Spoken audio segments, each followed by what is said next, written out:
அவன் அருளாலே அவன் தாள் வணங்கி அப்படின்னு அவரோட அருளை கொண்டே அவரை நான் வணங்குகின்றேன் அப்படிங்கிறது அந்த இடத்துல உண்மையான விஷயம். அப்ப சிவ வழிபாடு அப்படிங்கிறது சாதாரணமா எல்லாத்துக்கும் வந்துவிடக்கூடியது அல்ல. நமக்குள் உறைந்திருக்கின்ற சிவனோட அருள் இருந்தால்தான் நாம் சிவனை வழிபட முடியும் அப்படிங்கிறது தான் இந்த இடத்துல உண்மை.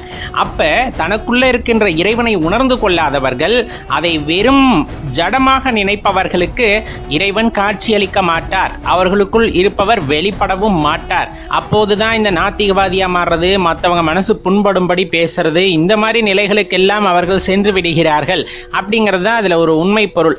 அப்ப இந்த இடத்துல சிவபெருமானை வணங்கணும் அப்படின்னு நம்ம நினைச்சா மட்டும் போதாது, அதுக்கு அவரோட அருளும் இருந்தால்தான் சிவபெருமானை வணங்க முடியும் அப்படிங்கிறது தான் உண்மை. அப்ப இதுல இருந்து நம்ம நல்லா தெரிஞ்சுக்க வேண்டியது, நம்மளோட முயற்சி, நம்மளோட ஈடுபாடு அப்படிங்கிறது கட்டாயமா அந்த இடத்துல தேவைப்படுகின்றது.